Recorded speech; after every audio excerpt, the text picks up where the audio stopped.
At number 25, we've got the Tulane Green Wave, who went 12-2 last year, winning the Cotton Bowl and the AAC. They upset USC in said Cotton Bowl. They did lose their superstar running back Ty J. Spears to the NFL draft, but they're bringing back head coach Willie Fritz and quarterback Michael Pratt, who threw for over 3,000 yards, had nearly 500 rushing yards and 37 total touchdowns last year. They will need to replace their 4 leading tacklers from last season, but they should be able to make a run and take the AAC title once again this year. They have a lot of experience across the board, and we'll see if they'll be able to make a push for the college football playoff by the end of the year. Number 24, we've got South Carolina Gamecocks, who did upset Tennessee and Clemson last season. Shane Beamer's only going into his 3rd year as head coach. Spencer Rattler's coming into his final season with the Gamecocks, as he expects to be a first-round draft pick in the NFL next year. We'll see about that one. But they did bring over a new offensive coordinator. Dowell Loggins from Arkansas is also bringing over his tight end Trey Knox. The defense is going to be pretty good in the secondary, at least. They're going to have to improve in the run game, especially if they want to make a push in the SEC East this year. They're going to have their hands full, so I don't really expect them to make a push in that division, to be honest. But I do expect them to have a really good season. Number 23, we have Lane Kiffin's Ole Miss Runnin' Rebels at 8-4 last year. They did lose the Texas Bowl. They actually got up to number 7 in the country last season before they lost 5 of their last 6 games. But they're bringing their starting running back, Quinshawn Judkins, back. They're bringing their starting quarterback, Jackson Dart, back. The defense is going to have to improve a lot this year, but they brought over Alabama defensive coordinator Pete Golding. Then they should be able to make a push to at least try to make it to the SEC conference game. At number 22, we have the Wisconsin Badgers. 7-6 last year and hired Luke Fickell from Cincinnati this year. He went 57-18 with the Bearcats, so we know Luke Fickell knows what he's doing. Their defense is going to be solid like always. Their offensive line is usually fantastic. They have one of the best running backs in the game, if not the best running back in the country, in Braylon Allen. So if you take a great defense, a head coach that knows what he's doing, a hell of a running back and future NFL running back. Now, they also added the offensive coordinator from North Carolina who scored 1 million points last year. Phil Longo's coming over. And on top of that, they're bringing over SMU's 2-year starter, Tanner Mordecai, the quarterback. For 21, we have the Iowa Hawkeyes at 8-5. They won the Music City Bowl last year, and they did win those 8 games despite only scoring 18 points a game and putting up 250 yards a game last year. That said, they did get a Michigan quarterback transfer in Cade McNamara, who's going to try to help improve the offense and help them take another step on that side of the ball. We know they lost some talent on defense last year when Jack Campbell was drafted at linebacker. Lucas Van Ness was drafted off the defensive line. Kayvon Merriweather is no longer there at safety. And Riley Moss has gone at quarterback as well.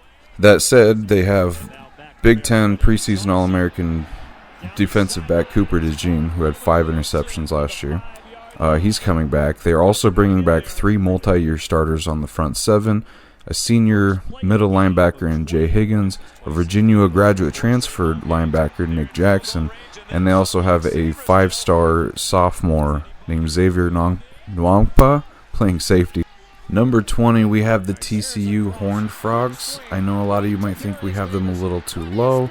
Some might say we even have them a little too high. There's a lot of unknown coming into Sonny Dykes' second season as head coach, as he did lose Max Duggins, Kendre Miller, and Quentin Johnston. Yes, they have lots of talent. Chandler Morris should be ready and equipped at quarterback to play, and they should have a really good season. But Sonny going into his second year and having a lot of raw talent and not really knowing what to expect, I don't really know if I trust TCU to make it all the way back to the championship this year. They also had a demoralizing blowout loss in the championship game last season. They also did not win the conference last season. If you'll remember, they lost to Kansas State in the conference title game. They didn't really come back with any major hardware that they went out to go win last year. Although they did have a fantastic season, I just don't really expect them to duplicate that just yet this season. Number 19 may surprise some people, and it may not surprise others. Texas Tech is going to have a good season this year. They're bringing a lot of experience back, including Tyler Shaw at quarterback. He's also going to face his former team in Oregon in Week 2, so that'll be fun to watch. But Joey McGuire's got these guys ready to go. They did lose Tyreek Wilson on the defense last year to the NFL draft, but they're bringing back 8 starters on defense, and their defense should be ready to go. They're going to be experienced and stout. Last season, they did upset both Texas and Oklahoma, so if they can really get things put together this year, expect Texas Tech Red Raiders to have a great season on both sides of the ball and really make a run at the Big 12 title. Number 18, we have the Oregon State Beavers, who did win 10 games last year for just the 3rd time in program history. They're bringing back almost all of their offensive line. They're bringing back their quarterback, Ben Gulbranson, but they also brought Clemson transfer in to start, DJ Uiagalelei. We'll see how things go up there on the offensive side of the ball. The defense did lose some of their best playmakers, but they had a really solid defense for the most part last year. They're bringing a superstar running back in Damian Martinez, and we're going to see what these guys can put together in the Pac-12 this year. Pac-12 is going to be top-heavy, we know that, but they do have some primetime matchups this season that are going to be really fun to watch.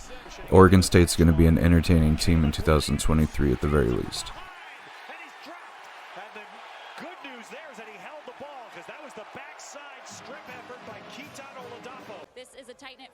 Number 17, the Kansas State Wildcats, who are your defending Big 12 champions.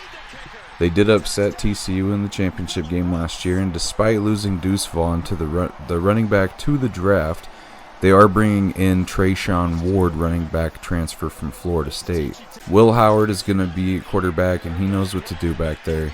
They're going to have a great season on both sides of the ball again, and I do expect Kansas State to make a great push for the Big 12 title. Obviously, they won 10 games last year. They didn't really lose too much talent. They did replace a couple of players on defense, but they're going to have another great season, and expect Kansas State to be a real tough out all year long.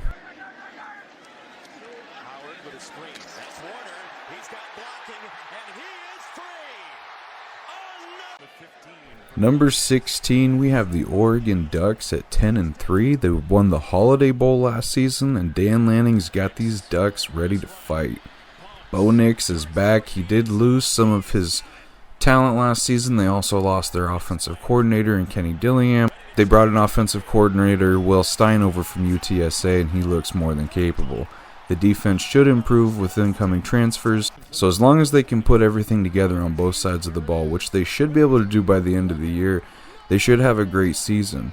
I just don't know if I trust Oregon to go undefeated and actually make it into the college football playoff just yet. Number 15, we have North Carolina. The Tar Heels have a Heisman candidate in quarterback Drake May, who threw for over 4,300 passing yards last season. He had 45 total touchdowns. The offense will score tons of points.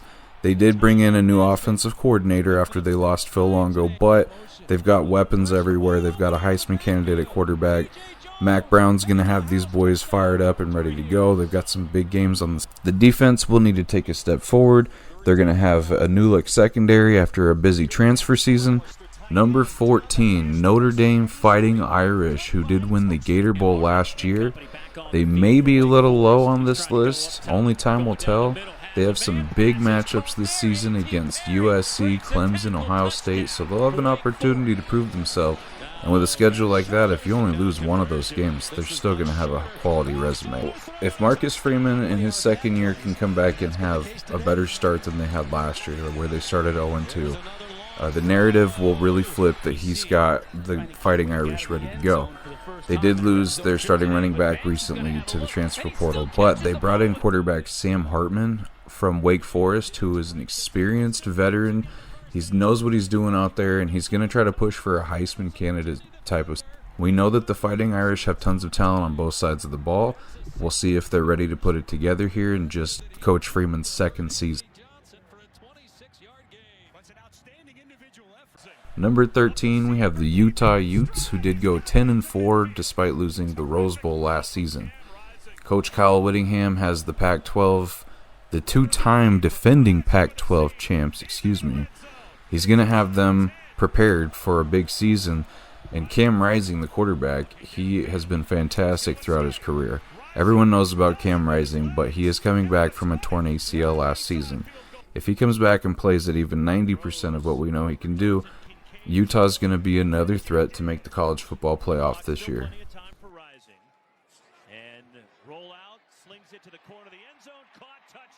Number 12, we have the Washington Huskies. It is about your time, Huskies. They went 11-2 last year and won the Alamo Bowl, and they have a Heisman candidate for sure in Michael Penix Jr. at quarterback. This man is ready to go, and his highlight tape is insane.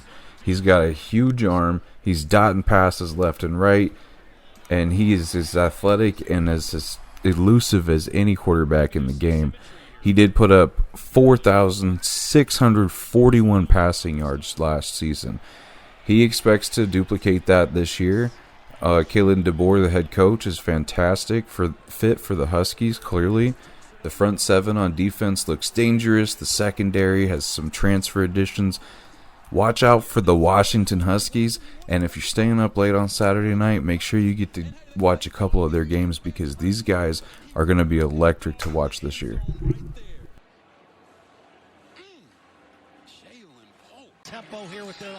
Number 11, the Clemson Tigers, who put up 11 wins last year and lost in the Orange Bowl to Tennessee.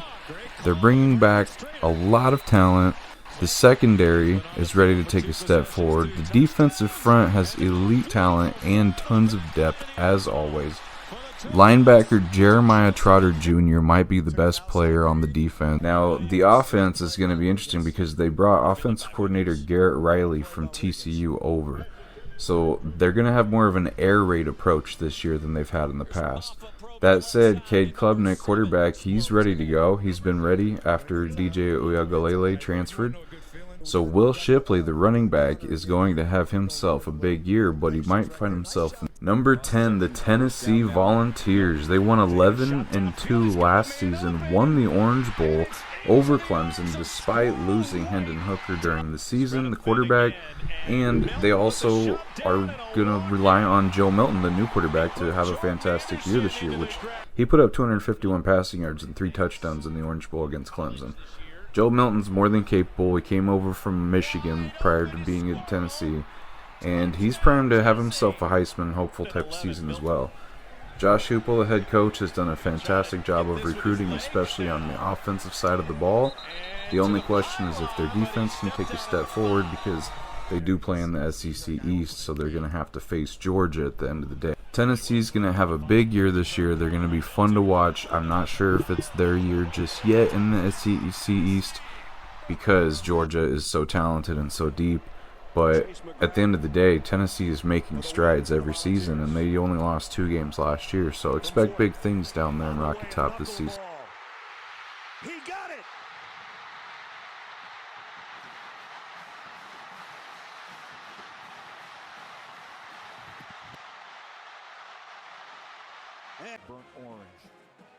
Number 9, the Texas Longhorns. They went 8-5 last year, losing in the Alamo Bowl.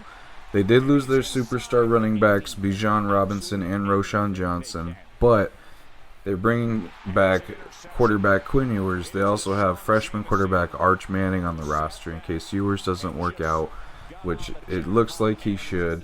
Steve Sarkisian's coming into his 3rd season only, and Texas is already loaded with talent on both sides of the ball.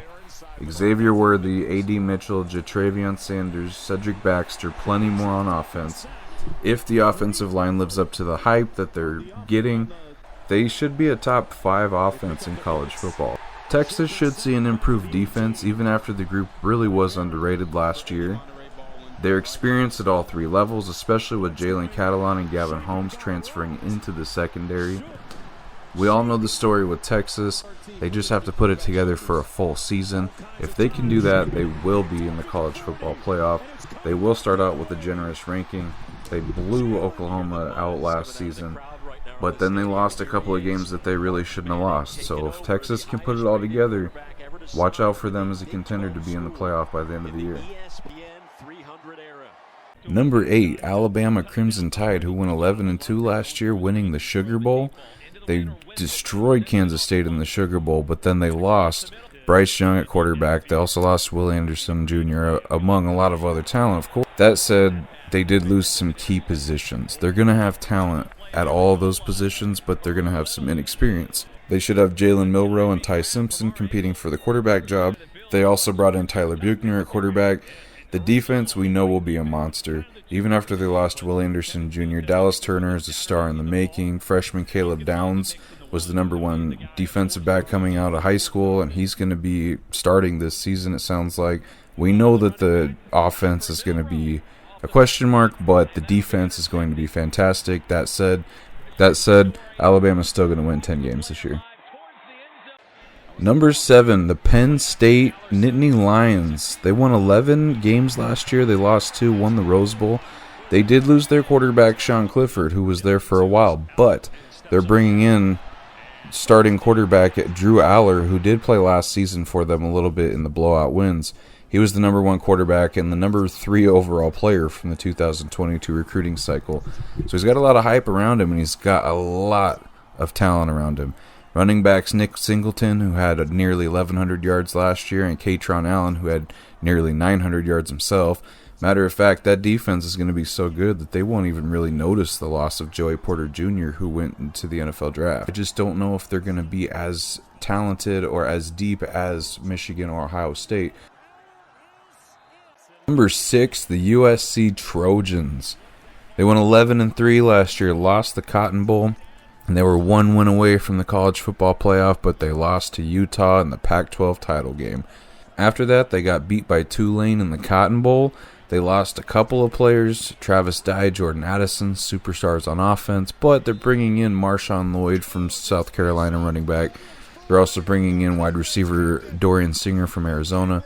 The offensive line is experienced, and they have this quarterback. He's decent. Caleb Williams, 4,537 passing yards, 382 rushing yards, 52 total touchdowns last year. And I don't know, they gave him the Heisman Trophy or something. He's coming back this year, and he's ready to be the number 1 overall pick in the draft next year, and he wants to show everyone exactly why. He's got a big chip on his shoulder this season after they lost in the Pac-12 title game, and I think he wants to be the first modern-day player to win back-to-back Heismans. The defense was awful last year. We know that. But they did get Georgia transfer defensive lineman Bear Alexander to come over. They also got Texas A&M transfer Anthony Lucas and Oklahoma State transfer linebacker Mason Cobb to come over. So the defense should make an improvement this season. If USC can go undefeated, of course they will find themselves in the college football playoff. Caleb Williams most likely will find himself with another Heisman. And this guy is absolutely the limit for the USC Trojans this season.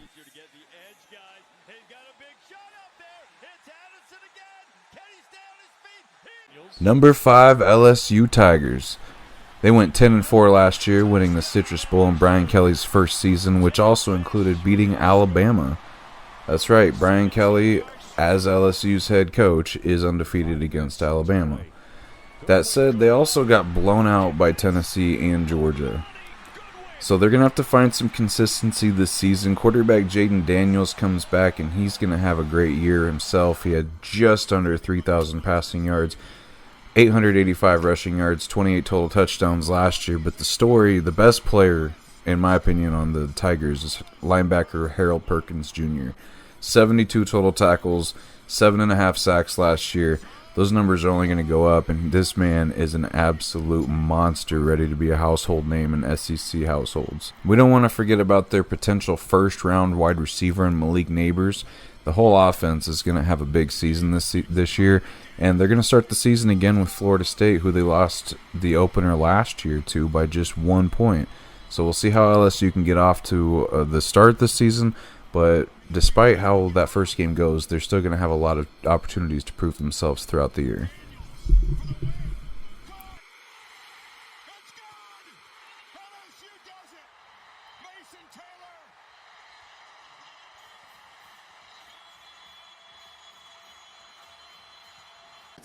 Number 4, the Florida State Seminoles. They went 10-3 last year, winning the Cheez-It Bowl. Mike Norvell had them going 3-6 the COVID year, 5-7 in 2021, but then they finally won their last 6 games to reach 10 wins last year. They're bringing tons of talent back, including their veteran quarterback Jordan Travis, who could be a Heisman hopeful. He had 3,214 passing yards, 31 total touchdowns just last year. We got superstars all over the ball this year. Newcomer Jaheim Bell from South Carolina, Trey Benson, the running back, Johnny Wilson's a huge wide receiver. They also brought in Kean Coleman, wide receiver from Michigan State. This offense is ready to go. The defense is going to be just as filthy, at least up front. Jared Verse, everyone knows he skipped the draft last season despite having a first-round grade on him. And he's really just the face of the front 7 that's supposed to be really, really filthy. They brought lots and lots of transfers over to help Florida State, who already won 10 games last season. They start out with LSU, of course, and that should be a big game. After that, they also have Clemson on the schedule, of course. If they can win their conference this season, expect to see the Noles back in the college football playoff for the first time since 2015.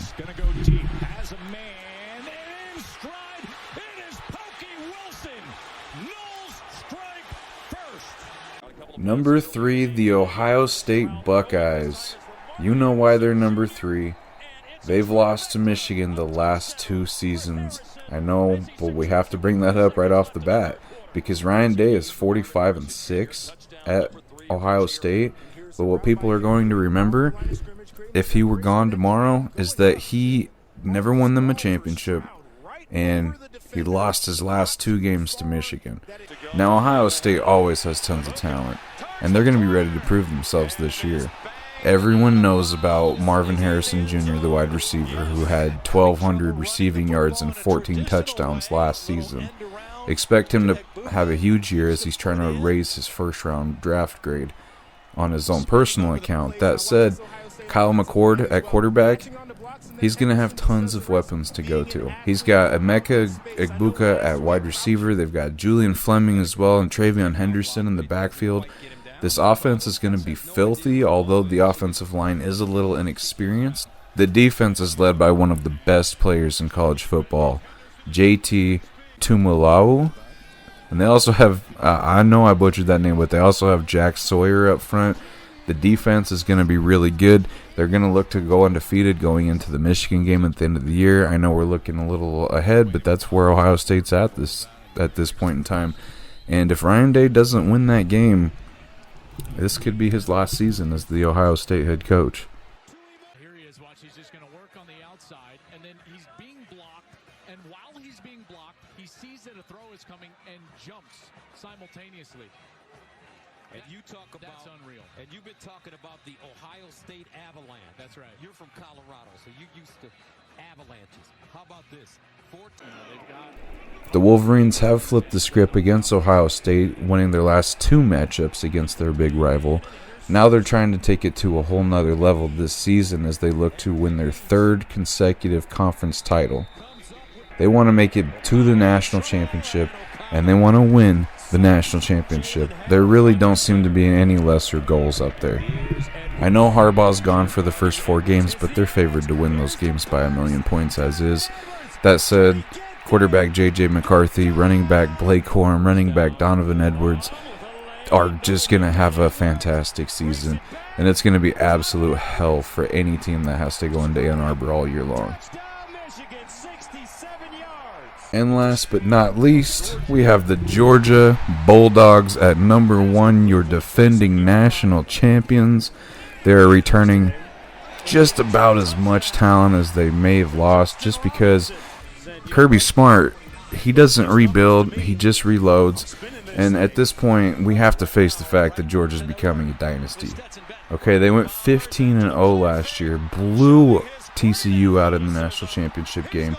Yes, they did lose Stetson Bennett at quarterback, but Carson Beck is going to be fantastic this year. He's got a little bit of experience already, and he's going to try to build up his NFL stock at the same time, let's be honest. Tight end Brock Bowers is probably the best player in college football, and I don't know if probably is even necessary in that statement. Brock Bowers is a complete unstoppable force.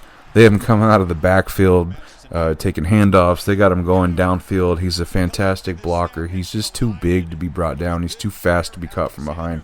Brock Bowers is an absolute force. Of course, they're bringing tons of other talent back. They also have a linebacker named Jamon Dumas Thompson who should have a big season. We could just sit here and list the whole roster and talk about how many dogs they have and how many 4- and 5-star players they have at every single position.